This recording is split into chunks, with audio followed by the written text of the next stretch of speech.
Hello! Welcome to this week's episode of the Let Me Ask You This podcast. I am your host, Evie Hepworth, and I start every single episode off by saying this, but I just want you to know how grateful I am that you are here. It means the absolute world. The internet is a wildly massive place, and you have chosen to listen to this conversation, and I want you to know it's not lost on me. I'm grateful, I'm grateful, I'm grateful. This week's guest, I am so pumped about. I finished recording this episode and I literally walked out of my office, went into the kitchen and was like, Zach, Terrica Smith is an absolute animal. This friend of mine, I absolutely hate that I went 32 years without walking alongside her. Terrica is such an absolute, oh my gosh, what word do I want to say? Just an animal for the kingdom of God. I love this woman. Terrica oversees and has founded and is the curator and the creator and the artist of a magazine, Eden and Vine, and it carries a beautiful invitation to just slow down and to see the sacred parts of life in our ordinary lives.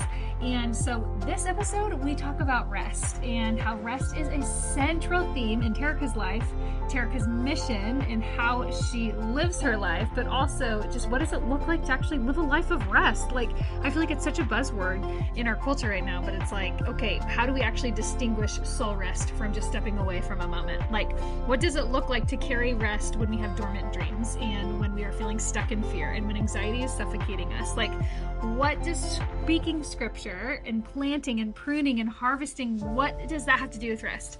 And so Terrica, oh my gosh, guys, Terrica is so brilliantly, beautifully prophetic.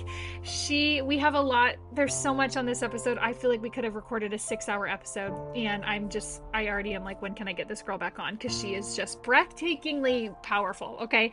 And so without giving you a million teasers, here is this week's episode with my radically amazing friend, Terrica Smith. I can't believe that I went 32 and a half years without having you by my side every single day. I know what you're about to say. I was like, what is she about to say?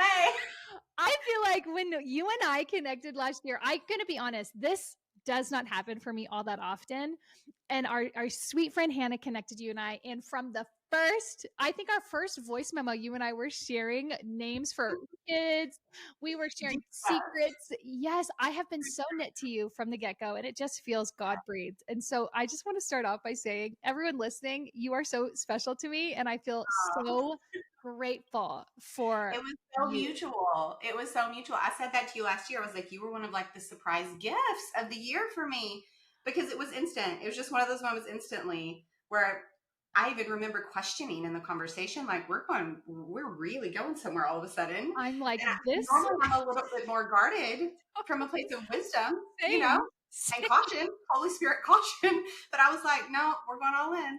So we were going all in. Oh my gosh. Okay. Well, you are so special to me. Will you introduce yourself, a little bit about your family, how you've gotten to where you are? And I would love for you to also frame it around how you spend your days, because you have a really unique life. Unique. That's a great word for it. My name is Terrica Smith. I'm a wife and a mom, first and foremost, above all else. If I have a career of sorts, can we call it that? I don't even want to call it that. But I run a ministry. I founded a publication called Eden and Vine, which is a faith-based women's publication. Which, if you're watching the YouTube, it's all here. Yeah. And interesting, because of our conversation and just our topic today, where that's even at the moment, how God's transitioning us and brought us into a place of Sabbath on that front. But we live between Tennessee and Tuscany. So I guess the unique factor is that we split time between nations.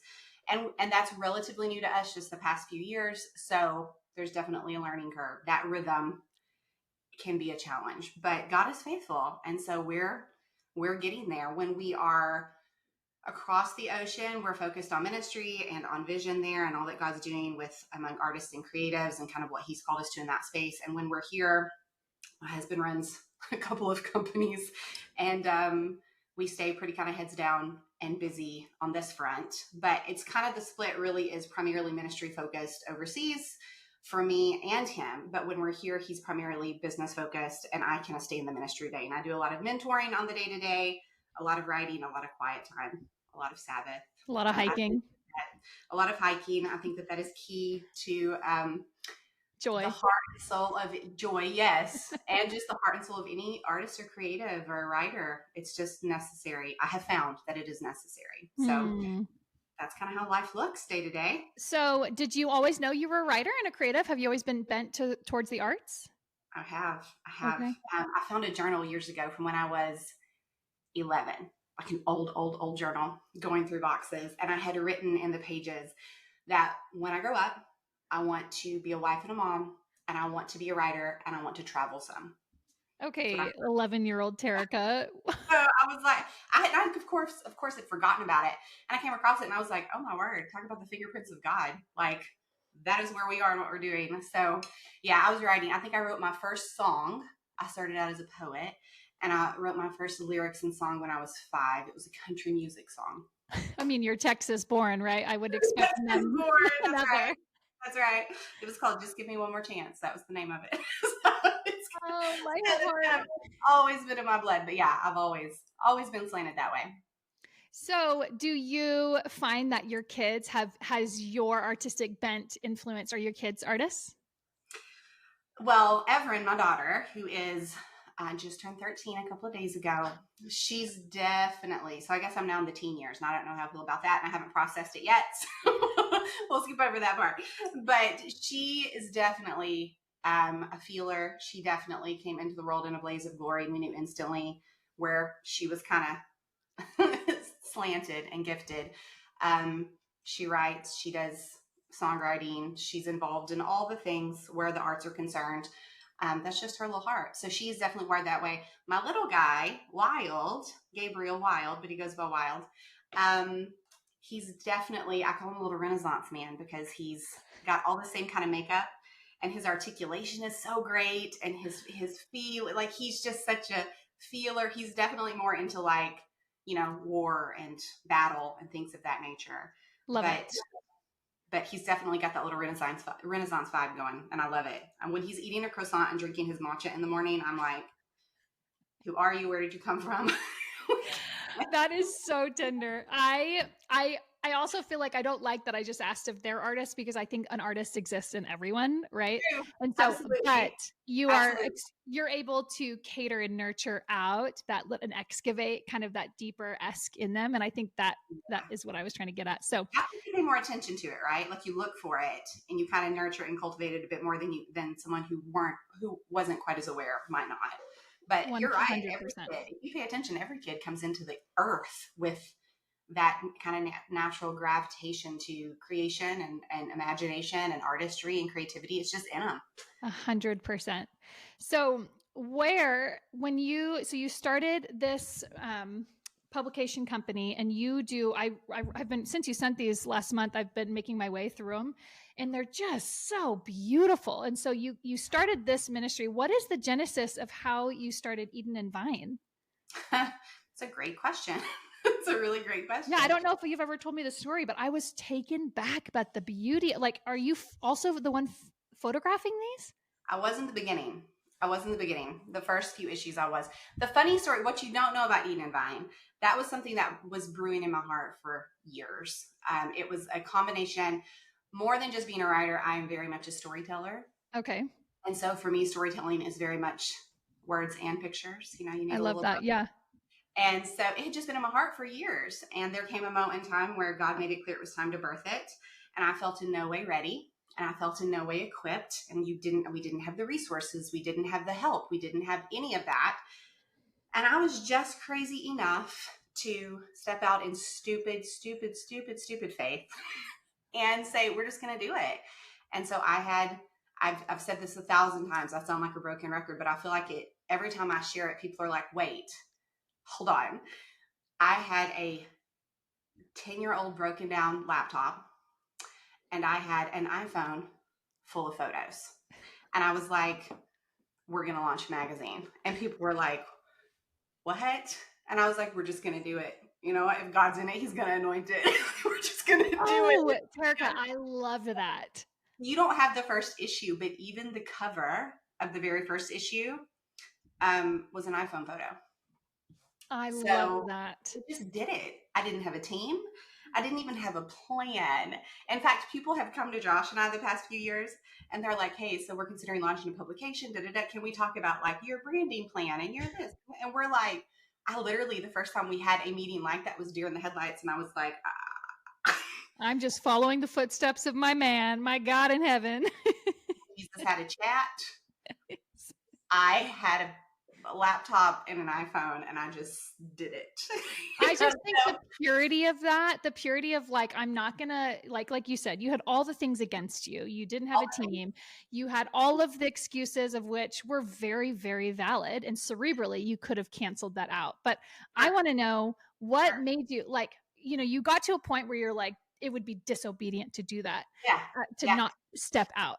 How do you, and you said it brewed in your heart for years before actually stepping out and doing the first. How did you know, A, that it was time to step out? Because so many people listening to this are like, I have a million dreams that God has seeded in my heart that are not yet ready, that have not broken.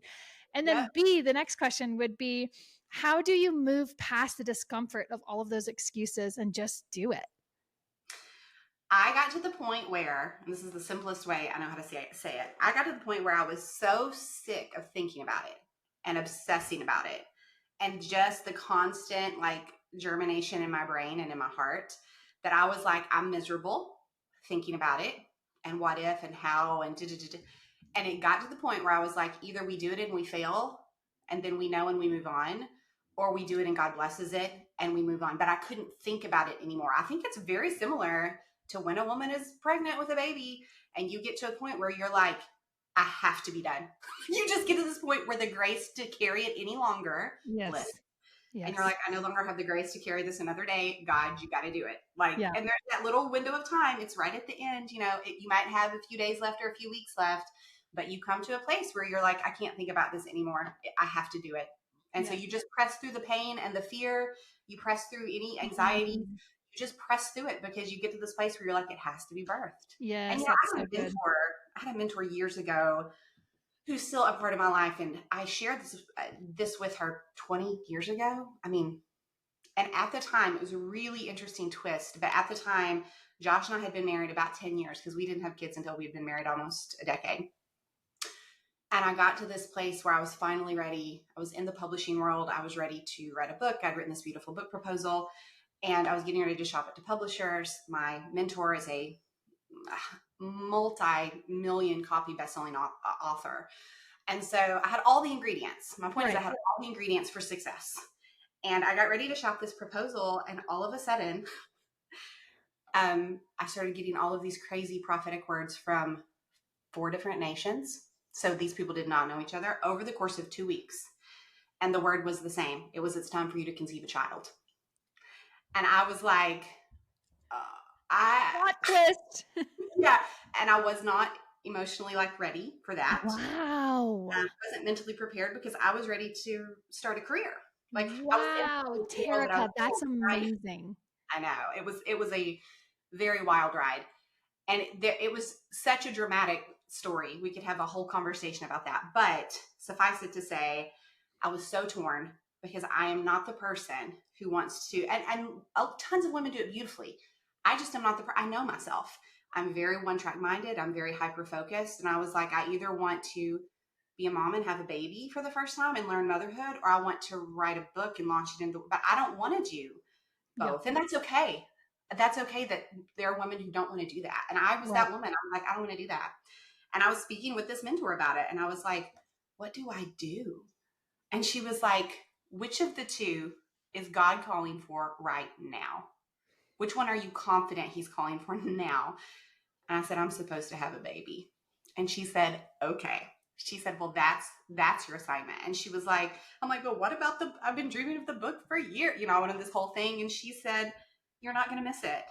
And I said, but what if I do miss it? And what if this is the opportunity? This is the win. And she said, no. She said, no differently than when you get pregnant and you know when that baby's going to be birthed. She's like, you were going to know when this book is supposed to be birthed. And amazingly, the book idea evolved into a magazine 15 years later. And it came out completely differently than I imagined, but 1,000 times better. Yeah. So it was one of those things that God multiplied. What I wanted to do with the book was very, I was in my early 20s.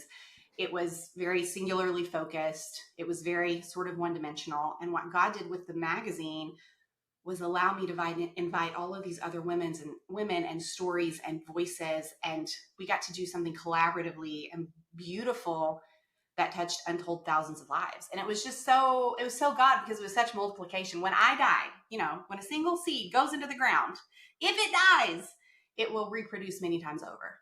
And that's what happened. It was a seed in the ground that died. And I said, now is not the time. And years later, God brought it back magnificently with such multiplication that I never could have imagined. I could never have dreamed what he was going I'm to do. just thankful for mentors that ask those questions. And I'm thankful for the bride being like, hey, Terrica, I have something I have to tell you. It's hard for me to tell you this, but I'm going to deliver it. Just obedience of them. Like, imagine if they had withheld all 4 of those different nations and voices, then, you may not have come to that conclusion. Like, I think that's that difference of that narrow way of like those micro obedient moments that invite you to this macro obedience moment. Like, and even this concept of like you were fearful and you thought, oh, we're going to either do it and we fail, or it's going to be amazing. And I just even sense the Lord being like, there's no such thing as doing something with me and failing. Like, you're doing it with me and growing in that, and it's just like, that's the safety net of obedience and following him, is that there's no such thing. Yet success might not measure up to your fleshly eye, but you're like, oh my gosh, just the company of him in the midst of failing is the greatest success ever, Yeah. That's the magic of, if he calls us to do something and we do it, that is success. The end. That's it. And we always want to determine the outcome and what it looks like and how it should look and how we've dreamed and envisioned. And there's nothing wrong with dreaming and envisioning, but there's such a place of rest and rootedness when we know he called us to do it and we did it, and we're storing up treasure in heaven, and we have no idea how that's going to pay in dividends on the other side. Oh, I love that. Okay. And so you drop the word rest. And when I think of you and I think of my husband, Zach, you guys are very, very similar. And I called you guys both this. Zach is a restaholic, and so are you. Love it. The best. And so do you feel like in your relationship with Jesus, obviously there's a maturity of growing to that place of harboring rest in new seasons, and you stepped into motherhood and you step into these other dreams, and eventually we're going to get to Italy because I want people to hear a lot of what you're doing there. But do you feel like how did your heart grow to the space where you always carried a heart of rest, and you even came a hyper aware of your desperate need for rest as you were stepping into these different invitations he was giving you? I think it's always been in me, but I would go so far as to say that I think it's in all of us. God made me very aware of it early on. When I was a teenager, I think that the moment, like the inception point that I go back to, I grew up very quiet. I lived in a dirt road in Texas. I was an only child until I was 18. My mom and dad got pregnant with my sister miraculously. Same parents. Miraculous story. But I was raised an only child. And so it was a very quiet, sort of solitary life in the country. And so I was already sort of that romantic type. But when I was probably 14, maybe 15, I had a really vivid dream, and I had learned to hear the voice of God primarily through dreams and visions as a kid. That's just how I first learned to know his voice. And I had this really powerful dream where I was walking through a valley, and there were these beautiful mountain ranges on both sides. And there was a river through the center, and I was following the river in my own little world, humming a tune, completely oblivious. And there was a sunset. The sun was going down in the distance. And as I was following the river, there were these people that I knew, people I went to school with, people that neighbors, friends, all along both sides. And they were working, but they were toiling. It was heavy toil. So there were anvils and hammers and machinery. It was heavy toil. And as I was walking along in the spirit, I hear the Lord speak to me very clearly. And he says, if you will follow me all the days of your life, you will never strive. And I saw it so visually as I'm like following this river, which of course is so beautifully, prophetic and metaphorical. But he made me so aware of it as a kid That if you will Wow. stay with me, there is no striving. And if you will follow Wow. where I lead, and I'm going to lead you to some really crazy places, but if you will follow, you will never strive. And in the dream, as I was following the river, I was completely oblivious to the people around me. But as I passed by, they would all drop their tools and stare. And I watched myself in the spirit, I watched myself in the dream walk into the sunset. And Wow. everyone stopped toiling and just watched. And it was so powerful because it's never left me. It's never left me. I reflect on it often, and I think anytime I feel myself beginning to strive or beginning to get anxious or beginning to be concerned or trying to make things happen, which I'm prone to do, Right. I go back to that place of if I just follow him, oblivious to everybody and everything else, there is no striving. There is just rest and peace. So that was the inception. And I think from that point forward, the more I grew in my gifts, especially as a creative, the more I realized the incredible need to live from a place of rest. I don't create well if I'm not rested. And then, of course, I started to see throughout scripture how God commanded it. And it just became its own journey. Oh my gosh. Okay. Well, okay. So it's obviously been a central theme of Yeah. yours. And I'm thinking of people as they're listening to this. And I think that this is a conversation that the church is been woken up to in the last like Yeah. 5 years or so. We So, have beautiful voices like John Mark Comer that's emphasizing Sabbath and all these things that it's like this has been a conversation since Eden. However, God is highlighting, yeah, this beautiful, absolutely. beautiful need for rest, right?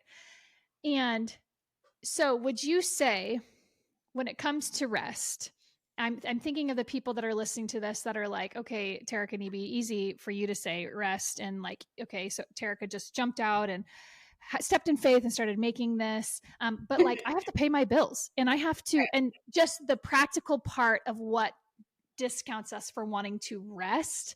What would you say to the person that's like, I have responsibilities, I have mouths to feed, that which is often, again, what talks us off the ledge of resting? How can Mhm. people carry the rest and the heart of rest of Jesus in their everyday life and also not listen to the voice of reality and just Sure. daily responsibilities? And it's definitely cultural too, because in the States, obviously, it's far more challenging than in other places.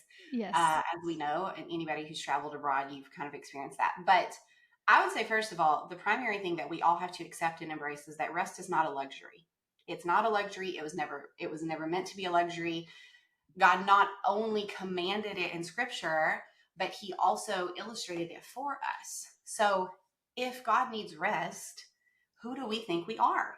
Like, who do we think we are?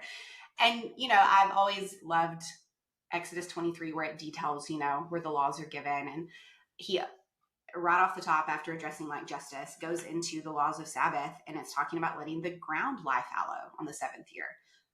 Well, if dirt needs rest, who do we think we are? It's dirt and it needs rest. Who do we think we are?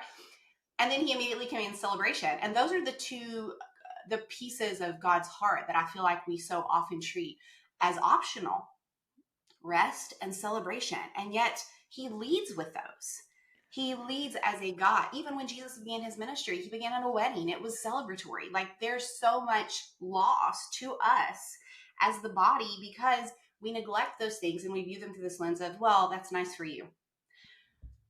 When we talk about rest, and this is one of the things we teach on in Eden Vine, because we address Sabbath in some form, in every issue. We're talking about Sabbath as like a day of the week, sure, but we're also talking about it as a lifestyle. Yes. When we address it as a lifestyle, there's a lot to unpack there. And I've taught on this for years all over the nation, but so there's a lot to say about it. But really, rest and Sabbath living in and of itself is about peace and trust and awareness. And if we can live from that place where you are perpetually rooted in peace and you are endlessly rooted in trust and you're aware and you live from a place of gratitude and awareness in your everyday, then Sabbath living isn't, I'm going on vacation for a week. That's great. I'm a huge advocate of that, but it's not about that. Yes. It's in between meetings when I step on the front porch for 5 minutes and I take in the bird song and the blue of the sky and the smell of the wind and the breeze. And I take in my surroundings and I notice the kid playing across the street with a grandparent and I'm listening. There's a sacred awareness that will turn your heart to gratitude and immediately turn your heart to worship that takes over your life. It just takes over your life. And so when you begin to incorporate that in little moments every day, and then perhaps those little moments become an hour. Oh my gosh, could you imagine an hour? And then what if that hour becomes an afternoon once a week? And what if that eventually, we got to the place in our life where it started becoming, we would take a weekly, or I'm sorry, not a week. We do have a weekly Sabbath, but we would also do a family Sabbath once a year where we would go away as a family. It was very intentional time. It was, sure, you could call it vacation, but it's way deeper than that. And it's way more intentional than that because of the connection and the awareness factor and the gratitude factor. But then we ended up getting to a place where I started incorporating seasons of Sabbath where I would get burnt out and I would be like, okay, for the next month, this is what we're doing. And we have actual lists of things we will do and things we will not do. Yes. Like these things are not and these things are. And it's things as simple as like take a hot bath. Yes. And be present. Yes. So there's so many ways you can address it. And I know I'm saying a lot, but there's so many ways you can look at it. But really, Sabbath living is about living from a place of deeply rooted peace. And when you live from that place, it's so much more than just a block of time. It's truly a way of life and a lifestyle. But it saturates everything. And I think it's really, people look at, for example, people often make comments to me about, what do you do all day? And I'm like, the highlight for me isn't what I do all day. The highlight for me is when I'm hiking down the mountain and staring at the pine trees. That's the highlight, and that's what I share. And don't believe you me. There's a bazillion other things in there, but that's not the stuff I focus on.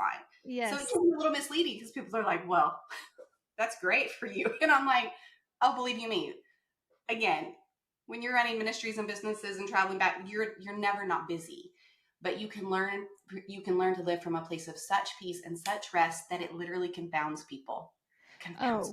And it's like when you give into it and you start to actually feast on this beautiful attribute of God, you are so hyper aware of when you don't have it, because you are like, I have experienced the real thing. So that's why when you just say, okay, we're just turning off social media and we're just going to hang out as a family, but then you step away from it, your 24-hour pocket of time, and you're like, gosh, that wasn't very restful. It's a counterfeit. I was just trying to do what was required for me to maybe feel rested. Yep.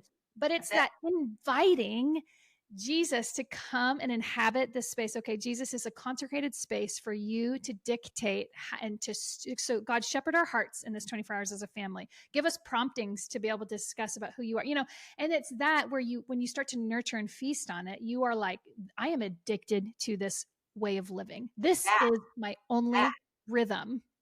I cannot nor will I live any other way. It doesn't matter what I'm doing. It doesn't matter what career. If I decided to change careers tomorrow or move to that is never going to matter. I'm always going to live from this place of deeply rooted peace. 100%. It's about living in communion. And when you're living from that place of communion with the Lord, He is rest. And if you are locked and loaded and you're like, aren't in sync with Him, you can't be apart from that. Like it just becomes part of who you are. And I think that's why we always addressed it as lifestyle, to help people understand this isn't a luxury. It's not an optional thing that some people get and some people don't. This was given to us as a gift from God from the beginning.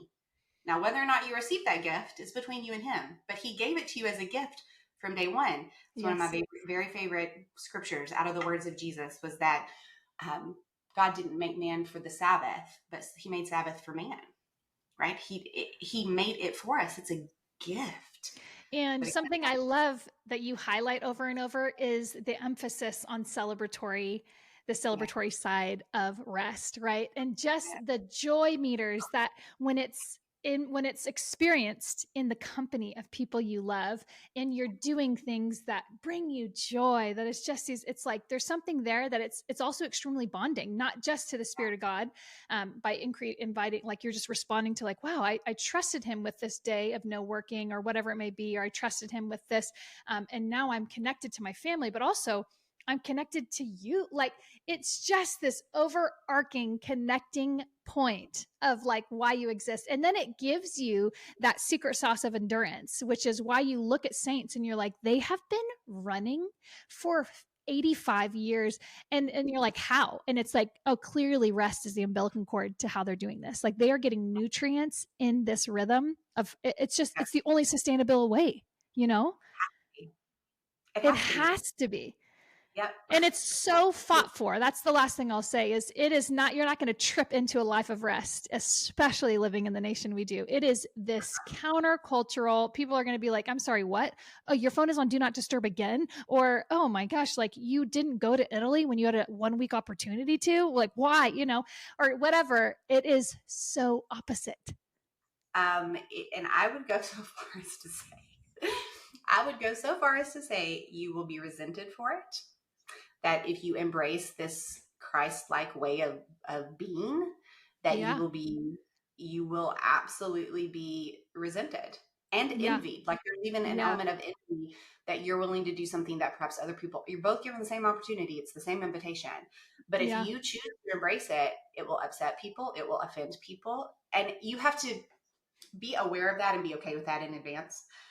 Not to mention, when you really do choose to live this way, the warfare that comes for it Dude. is next level. It is never have I experienced the onslaught of warfare like I have in intentional moments, seasons, and periods of planned intentional rest.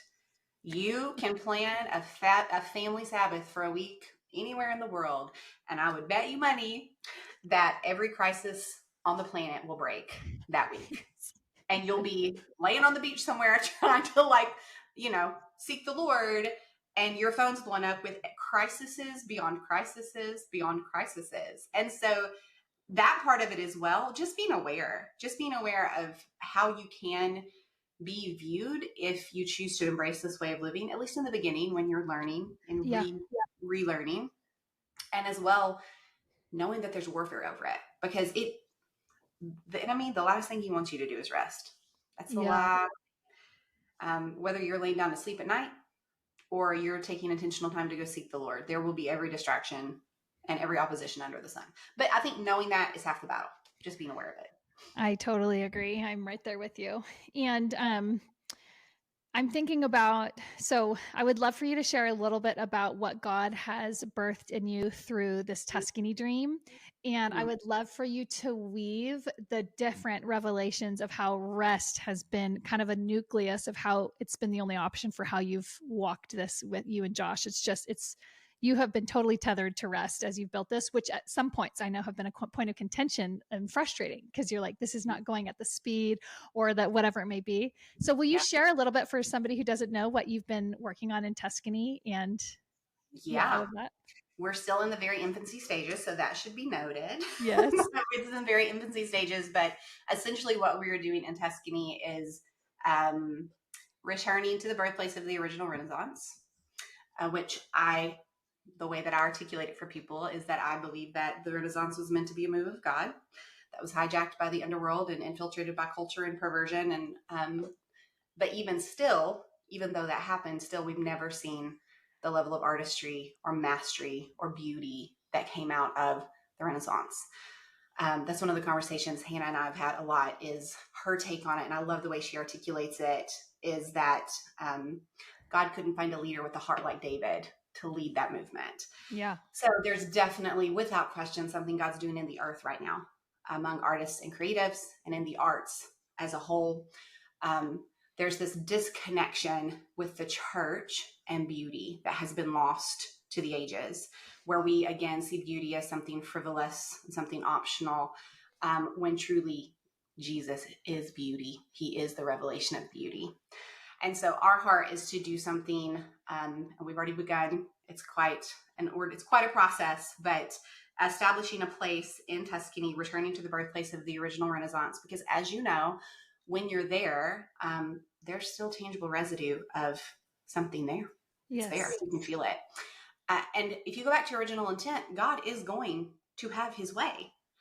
If he has to shut it down in one generation and bring it back, birth it again a few generations later, he will. But he's going to have what he intended come out of that region and that movement. So our heart is to create a really God-saturated place of really of worship, if we want to get down to the brass tacks, Davidic worship specifically, it's really incredible to see this sort of return and understanding of Davidic worship. That's also kind of a highlight right now in the body of Christ, where we're like, Yes. wait a second, we're missing something. We lost something when we moved away from Davidic worship and we moved away from this type of temple. We do it at our church. In fact, my kids are being trained in it, where we do 24 hours of prayer, and you have dancers and you have songwriting and you have flags and you have worship going forth and you have scribes and you have just worship going forth. You have artists in the corner, like worship going forth in every way imaginable. What might happen if we create that place and that environment, and there's a purity about it and a beautiful righteousness about it, and it's led by generals in the faith? And what would happen if we brought artists and creatives into that environment to create for the glory of God? Like what kind of art might come out of that? What kind of music might come out of that? What songs might be written? What books might be written? What performances might come out of that? Like what might come out of that? So that's our heart and what we're doing. Off to the races with that. And of course, that's a tiny snippet, but that's kind of the general kind of heart of what we're doing. And as far as rest goes and incorporating that into it, a rested artist is one who will produce well and create well. If an artist is not rested, it creates a real conundrum, simply because they're not their best version. As we know, and I think anybody would attest to this. Come on, she's preaching. I'm going to raise my hand and be, the line leader in this. But I'm a feeler. Most creatives and artists are. We have to be, because we're sensually driven. Like we use our senses. So because of that, we're all big feelers. Yeah. God made us that way. It's beautiful that he did it. But if we aren't careful, we get really entangled in our soul. And then we get caught up over here in all the soul business, and we come out of the spirit. So we have to learn to remain in the spirit if we're going to create with the level of mastery that's worthy of the King of Glory. It has to be birthed in the spirit. So there's something so imperative about helping artists and creatives understand the difference in the soulish realm and the spirit realm, and helping them understand what it means to live from a place of rest and peace and clarity and rootedness in Jesus, that they're able to stay in the spirit. If they're able to stay in the spirit, and then you bring them into this incredible place of worship, what are they going to create there? The thing about artists and creatives and the arts in general is how often they're perverted. But yet God is the ultimate creator, and Jesus is the definition of beauty personified. So the disconnect there is very simple. It continues to get perverted because artists so frequently get in their soul. We just get, and I live by this rule of impact the artist, impact the world. But that can go either way. Whether you're looking at secular culture, you impact the artist. In secular culture, you're going to impact the world. But if you impact them for the kingdom, they're going to affect and build the kingdom. So it's a really grand vision, and we have encountered, it has been such a journey, but I'm confident that this is what God is calling for this hour. And it has been affirmed over and over and over and over and over, which is why you and I even had a conversation to begin with, because having never met before, you're on my phone going, God gave me this vision. And I'm like, what? Like, how? I'm like, Terrica, help me. You have pioneered this, and something's happening in my heart, and I feel like I'm supposed to go do this. Well, let me ask you this. I love how you just distinguished, because like what you just said, if an artist is encaptured by the spirit of rest, which is the spirit of God, then imagine the things that would be created from that space. And so, but you're talking about soul rest versus spirit rest. And so how do you distinguish the difference between the two? That's a great question. And in scripture, you'll see soul and spirit used pretty interchangeably, depending on, what book of the Bible you're reading. But I grew up in a church where, and I know a lot of people did, especially in the 80s, I grew up in a church where our pastor on Sunday mornings he would have us repeat. He would say, I am a spirit. We would repeat, I'm a spirit. I live in a body. I live in a body. I have a soul. I have a soul. Like he would have us repeat that. So it was kind of ingrained in me early on, like there's a difference. Yeah. We are a 3-part body, soul, and spirit being. And understanding the needs of each of those and kind of what they are, it helps the artist to come out of this being constantly moved by their emotions, because your soul is your mind, your will, and your emotions. period. And those are all, again, gifts that God gave us. It's beautiful that we have emotion. They're tools that he gave us so that we could feel, so that we could see, so that we could hear, so that we could then translate those things back into worship. That's really what it's about, right? We're facilitating, we're hearing, we're seeing, and we're turning it all back into worship. But it's a fine line. When you talk about rest, the greatest lesson of my life in the way of Sabbath has not been about physical rest, though that was a lesson in and of itself. It's not been about mental, emotional rest, although those are lessons in themselves, right? When I came into the fullness, as it was a gradual process over decades in my life, when I came to the revelation of what it means to rest in God, spiritually to be at rest, you move into a place of victory that you cannot be shaken out of no matter what comes at you. No matter what you encounter, no matter what demon in hell manifests on your doorstep, you cannot be shaken out of rest because you become deeply rooted in this identity of finished work. It is done. It is, all things are complete.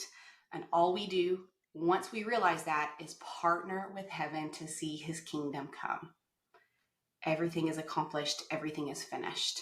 So to make it very practical, like this past year, like we walked through some things this past year that I never would have guessed we would ever have to face.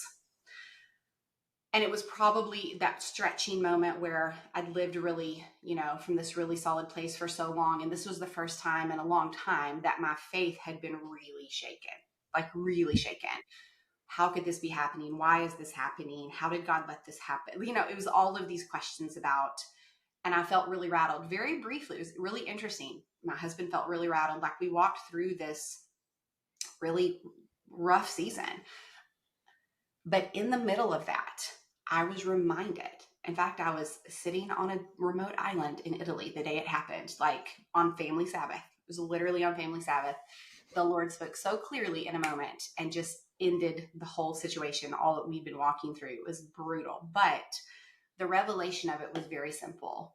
You cannot, if we are rooted in Jesus and we trust that he is for us and we trust no weapon formed against us can prosper. It can form, but it cannot prosper. If we trust, if we live from that place, nothing can shake you out of it. There is an assurance and a knowing. It's a rest. That's the only word to describe it. There is a rest that you settle into that becomes a part of your makeup. And it's kind of the water on a duck's back thing. Like you come to this place where you're like, what's happening? Oh, okay. The devil is a liar. you just kind of move on. It's not that you don't acknowledge warfare. It's not that you don't acknowledge when things need to be addressed. You are skilled for those things, but you do it from a place of victory. Like you do it, you don't go into it hoping God comes through. You don't go into it hoping he's going to be faithful. You don't go through it hoping that you're going to overcome. You go through it knowing that you already have. And so you're already on the other side of the victory. I have a mentor friend who says he often says, I'm on the other side of knowing. Ooh, and I'll be like, I'll bring something to him and he'll just come back. He's like, I'm on the other side of knowing. I know that all is well. I know that all is settled. I know that God is for me. I know that his plans are good and right. And so you just live from this place of security and peace and ultimately rest. Yes. Ultimately rest. And I think when you read Hebrews and you see the hallmark of, leaders in the faith and that whole passage on those who lived and overcame from a place of such faith, even unto death, because even in death, they were victorious. Yes. They didn't fear anything. There is nothing on this planet that can separate us from him. And so no matter what we face, we are deeply rooted in a place of assurance and rest in the character of God. And that revelation, again, for me, it was a long journey of how do I learn to rest in moments? How do I learn to rest on an afternoon? How do I learn to settle my soul? How do I learn to settle my soul enough to just be present in this moment? How do I learn to settle my soul enough so that it can rest so my body can actually rest at night? It's this gradual process, but the game-changing revelation of all of it is coming into a place of rest in who God is, resting in his promises, resting in his truth. And then the rest of it's just cake. Because you live from this trump card place at all times. Yes. You live in a place of victory at all times. So While I don't know you're if that answers talking, that question, but it's so beautiful. And I'm even thinking of, okay, the rest, rest. And then I'm thinking of resurrection. And while you're talking, I'm like, I'm going to start calling it restoration of like mm, this, like, that's the only reason rest truly exists is yeah, because God put death to rest. Right. that, And so yeah, if we really like, but I'm going to say, cause this is always I'm always err on the side of like, okay, I want to be on the other side of this equation. Let's talk to the person who's mm-hmm. in deep tragedy, and you were there last summer when tragedy does not knock, it just walks right in and it welcomes itself. And let's talk about somebody who's in tragic loss, whatever it may be. How does somebody in that, when they just, even their heart is even, they're not even soft to experiencing, like their soul and their spirit, they're both like, nope, I don't even know what rest would look like, what it would feel like, because I'm hurting so badly. What would you say to that person? Which we read about that person in scripture over and over, right? So we do Yeah, know it exists. What would you say? that's such a beautiful question. I immediately think about the character of God. I immediately come into the space of who is he? And I think about being heartbroken and scripture saying plainly that he's near to the brokenhearted. There are places and spaces when we are experiencing tragedy or loss, um, heartache of any kind, where our faith is genuinely tested, and it is determined for us. It is determined in our response whether we really do trust God or not, because that's when you get all the way down to the granular substance of what faith really is. I genuinely believe, and we see it again all throughout Scripture. There are places we come into where the compassion of who God is and the kindness of who God is and the mercy of who he is meets us in places where we can't drum up the ability to rest or be or muster anything. And we're just met with his character. Mm. Hopefully out of that place, you would come into a greater revelation again of his character, like a greater revelation of who he is. But really, Mm. if you're walking through tragedy, what you really believe about God is where you're going to land. Like if you're walking through really intense loss, heartache, no matter what that looks like, you are going to be met at the end of the day with what you really believe about God. And if we know that he's only good, and if we know that he's only faithful to us, and that it's impossible for him to be anything else, it's a real, I know for me, like, and I can just speak to my own circumstances. I came to this place of like, well, of course I know that God is good. Of course I believe that he's good, but do I? Because in this moment, it doesn't feel good. And Josh and I had this conversation many times over the last year because he was experiencing things in an even different way than I was. And I said to him, we're standing on all these promises and you're standing on all these scriptures and all these words of truth and those that we so frequently go to, like no weapon formed against us can prosper. However, I kept thinking about Joseph when he was thrown into the well. And I said to Josh one day, I was like, don't you think though that in that moment that his family betrayed him, stripped him, sold him into slavery, and tossed him into it? Don't you think he had to feel as if a weapon in fact was prospering? Yeah. Don't you think that felt like the enemy was winning? How could it feel like anything else in that moment? And then to follow the story of his life and the betrayals and the tragedies and the things that he walked through, how could you not feel that that was the victory of the underworld? But yet, when you look at it from a macro view and from a God's eye view, you see that it was all the making of forming him into this incredible leader who was going to lead a nation. And that was his making. He had to live through those things and go through those tragedies in order to be trustworthy as a leader of nations. And that's a hard pill to swallow. I don't feel that there are good, easy, or light words to make that any more digestible. Yeah. That's It's beautiful. just the reality of some of us experience things. If it's because God forbid, and there's so many theological layers we could get into here, and I'm trying not to go into those because it's so deep, right? There's so many ways you could go with this. And So true. what Yeah. if I open a door to darkness? What if I intentionally or otherwise? What about that? Like there's so many ways you could go. But at the end of it all, God is still going to use everything for good. He's still going to weave it all together beautifully, and he is still only good. And at the end of our lives, when we stand before him, the question is going to be about who he has become to us and how we know him.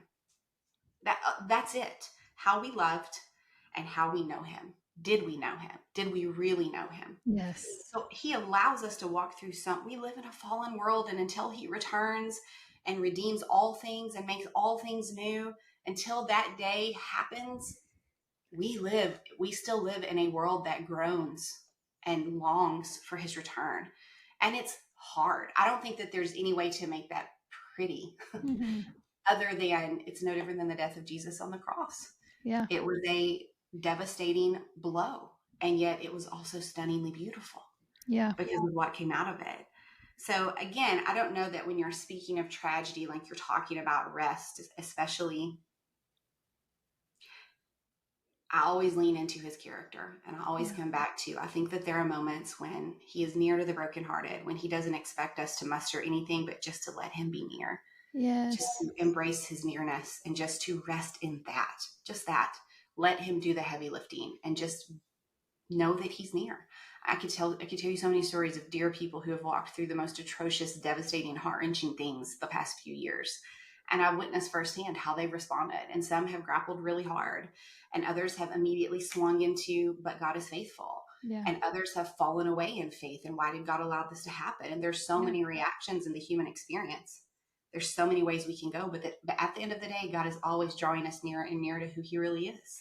Yeah. And Yeah. it's letting him have that work.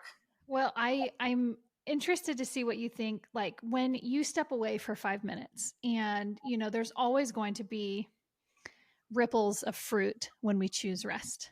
But you just kind of emphasize the feeling of like the emphasis on feelings. Like Joseph probably didn't feel, he felt like weapons were prospering, feelings. And we are such a feelings driven culture. And we tend to experience feelings and then slap the Christian sticker of, I'm not feeling peace on this or whatever it may be. Right.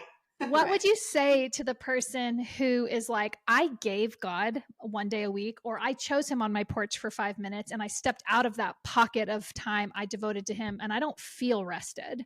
I don't feel rejuvenated. I don't feel connected. What would you say to that person? I would say that that's normal and expected. And it's obviously a discipline and a practice. And it's something that you have to keep showing up over and over again until you do it.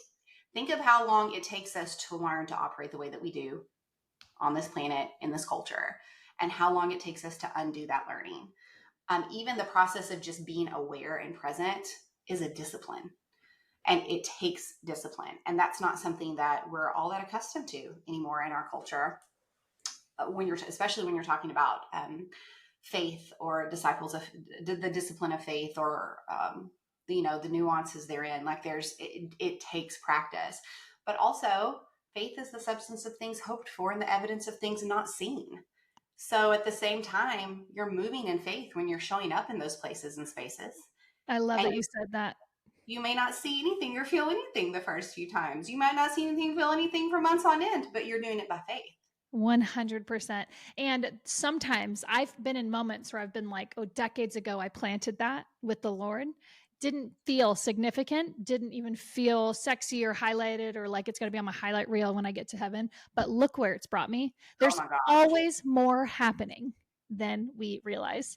And so I love your answer of just step away. It's an act of faith. I'm thinking of hairdressers in between clients, going to the bathroom, or just little tiny pockets where there's an invitation that I so often just bypass, but developing that spirit of awareness to the rest that only exists in him. I feel like that would help so many of us, myself especially, of these little anxiety moments where I'm like, I think I'm freaking out and I think I'm close to burnout, or I think I think that would really shed a lot of these reoccurring issues that we get on as the bride. Yeah. And remember too, I think it's really important for us to bear in mind that God lives and exists outside of time. So where we see 5 minutes, you know how much he can do in 5 minutes? Totally. You know what he can do in a breath, right? Like give him something to work with. It can be 2 minutes. What he can do in an instant, just in a moment. It's so good. Like do it instantaneously if we just show up. It's about our posture and the way we show up and the intention with which we show up. It's far more about that than it is the time. Yes, yes. And I think about that it's hard to leave a space in his presence where you walk away. Like what I'm trying to say is that conviction for me only comes when I'm in that presence. And Mhm. if I'm wanting to continually mirror and be shaped, and I want to openly let him garden my soul and my spirit, then I have to respond to these. And like you said, outside of time, in 2 minutes, he can expose something, a lie that I've continually feasted on for decades. And then in one moment in his prayer, I'm like, oh man, Lord, thank you for bringing that to the surface. Will you walk with me and show me what sword, what spirit, so I Yeah. can sever this? Show me in your word what I can actually combat this lie with. It just, there's so much fruit and strategy that is only birthed in rest, right? And it Yeah. develops relationship, and it forges just this history and this deep dependence that only rest can build. And it's like, and I even think of the way that God has entrusted this deep heart dream in you for a whole nation, for a whole demographic of artists, because you've committed and binded your heart to rest. And he can trust a lot with you because you've subscribed to a lifestyle of rest. And it's like, I just wonder how much more God would hand us to walk out with him if we were to abide in him. I had this thought just a couple weeks ago in prayer one day, and it just came, and I know it was just one of those moments with the Lord, but I had this thought of, it's going to sound so random, but I was like, I just want to be the person who brings flowers to God. Oh, And it was just this moment of like, I want to come into his presence just to be and just because. Like, I want to show up with gifts of worship and adoration, not because I'm contending for anything, not because I'm pleading for anything, not because I'm seeking for anything. And those things are all good and beautiful. They're not, he desires that. He wants that. We need that.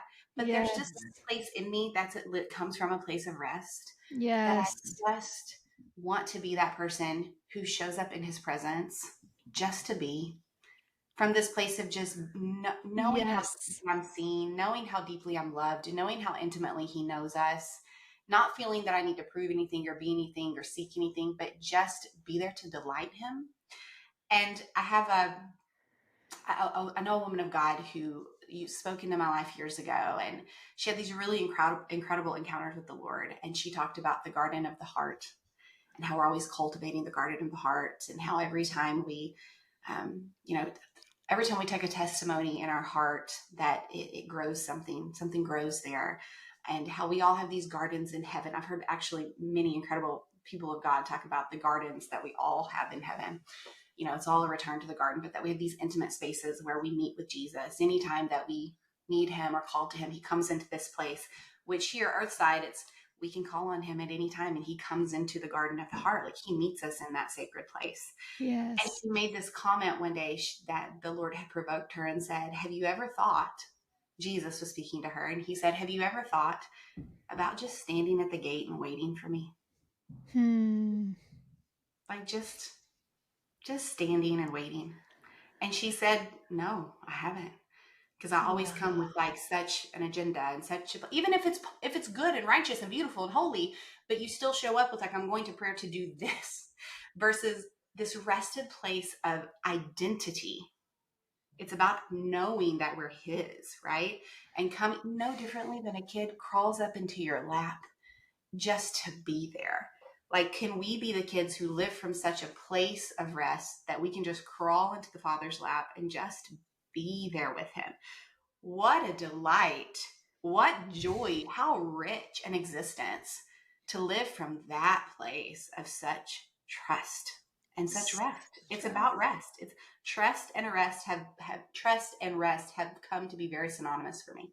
Yes, I think Because they they're are. Yeah. Oh my gosh. Oh, my heart. I mean, this could be a 5-hour conversation. There's so many things I want to ask you, but the last thing, and this will just be a longer episode because the Spirit's just dropping bombs through you. As you have ventured into a new nation and fallen in love with the people and the history and just the inheritance that rests there, how have you seen how they modeled rest, and how has that shaped how you are modeling it? nobody does it like Italians. Nobody does it like Italians, Like, even right? before we started recording, you were emphasizing, like, you land and all of a sudden you're like, oh my gosh, this like hustle in you just cannot. It can't be there. Well, and culturally speaking, there are a number of nations around the world we could point to that they do it really well, but Italy's known for it, right? Beauty and rest, beauty, culture, feasting. They do it Yes. so well, and they're one of our new projects we're working on. We're actually incorporating all of these cultural pieces to help people understand culturally how they think so differently. But let me just say it like this. I'm someone, as we've discussed, who I practice this as a lifestyle. But even I get annoyed because I'm like, they move so slow. Italians, man. Except when they're driving. Oh my gosh. But it's about community, connection, tasting. I mean, could you imagine actually tasting every meal you eat? Savoring a moment. Savoring every flavor, every nuance is important. The layers, the time, it's all such an invitation. The practices of, they riposo every afternoon. So 1:00, if you haven't dropped in the bakery by 1:00, you're done. You're and done. they'll be back around 5 or 6. Yes. And the whole afternoon, which is like key time for Americans, right? That's what we're going and doing. Everything shuts down. Yeah, they're like, I don't care about the profit and the fact I'm losing money. I'm going to take a nap. And they do. And it's about family. It's primarily about connecting with family. So like even the kids at school go home, they're done. They go home to be with family. It's just such a different way to live. And so when you're there, especially if you're there more than, if you go for just a week or so, you don't have enough time for your brain to like catch it. Mm-hmm. But when we're there for extended periods of time, and now it happens more quickly because we're kind of, it's like a switch in your brain. Once we hit the soil, I'm like, oh, like you just, and the people who travel back and forth with us a lot over the past few years, we've had so many conversations like this where I'm like, what happens in your brain? And they're like, I don't know. It's so crazy. No. You get here and first you're just so taken by everything, the beauty and the peace and the tranquility. But then your brain just kind of goes into this. It's that thing that happens when you're in the shower, and your brain goes on autopilot. Or like if you're doing, there's a scientific word for it. I forget what it is, but where your brain like goes to this meditative state. And you just become aware of everything. Like, yes, senses are alive and you're just present. Yes. And you notice things you wouldn't notice otherwise. And it's just a beautiful way to live. And so I'm still learning a lot and I still have a lot to learn because as I said, with Italians especially, like they just do it very differently. Yes. And to them, it's a part of who they are, which again, what better place than Italy to release this whole Renaissance movement because they're already so good at it. The soil has been tilled. Yeah. It has been tilled. That's perfectly said. Like it's just ready. It's primed. But I do love, I think everybody loves that about Italy, but so many Americans, especially when they visit, they're trying to see so much, do so much in such a small window of time that they see little glimpses of it. They don't get to fully experience what that's like. But anybody I know who's gone for an extended period of time or they've gone to complete, write a book and they've stayed for several weeks or months, or they've gone for a sabbatical, or they've gone to live there, do a semester abroad for 3 or 4 months, they come back changed. Because it's I'm just thinking of the metaphor of how you could interchange everything you just said, but with rest. So like you come like when we become a tourist of rest and we're like, oh, we did it and we did it. It's not going to, it's like when tourist of rest. Yes. Like what a concept. Yeah. But when we actually embody and we become so disturbed by, rest himself as a man in white, you're like, oh my gosh, like you're so disturbed, you have to respond, and you become, like we said, started the episode with, addicted to this. Like, this is the only way I can live. And so I just, oh my gosh, I felt that same exact thing with Italy. I feel the same, like, oh gosh, make me an apprentice of this, help me embody it, Lord, help me. Yes. Stay in that pocket. And like, yeah, and our conversations over the months of just how I hope that God will continue to bring us that place long term and all the things. But he's on it. My gosh, Terrica, we could talk all day. So as we wrap up, will you tell people where we can find you, how can they get a hold of these beautiful magazines, and maybe we'll have to do part 2 so we can share about how God asks you to set these things down and so you can hold him. But that's the whole thing. Yeah. I think it's important to know. You can find all things Eden and Vine at edenandvine.com. We have events that we're hosting. We host events abroad, so we're always doing retreats and intensives and things of that nature. You can obviously get the copies of the publication there. Everything is on pause right now. That's because we're getting ready to release our first true stunning coffee table book, which is based on the Amalfi Coast. So we've been in a big transition from magazine to like book publishing. So that's kind of why at the end of issue 8, there's like this pause, because the Lord called for it. He was like, take a break. And we were like, what? He called for it. He called a pause in the sabbatical just as dramatically as he called for it in the beginning. And I just joke. I'm like, it's because he knows I like a good story. He's never going to do it. It's always going to be dramatic. But you can find everything at edenandvine.com. Of course, I'm on social media, all the places. But yeah, there's so much ahead. There's so much ahead in this gosh. Well, everyone needs to make sure follow you to follow along. But thank you for just your heart and your wisdom. You embody this message. Is there anything better to do than to like get together with people you know and love and just talk about how good God is? I told you, isn't she so powerful? Make sure that you go check out edenandvine.com. Make sure you follow her on Instagram for all the beautiful things that she is doing alongside her husband and her 2 beautiful children. This is a friend that I'm telling you, you want to watch. And the more that you watch and lean into her life, you are going to want to champion her until the cows come home. Okay. Literally, if I could just like become if championing Terrica could become an extreme sport, then I would be an Olympian. Okay. I love this friend. I'm so happy you got to get just a little part of her heart and a little glimpse into who she is. And as always, if there's something that she said or maybe I said that ministered to you, it means so much to me when I hear what is speaking to you in these episodes. So please share it on the episode that we share on Instagram or TikTok. If you leave a little comment of what blessed you, game changer, guys, game changer.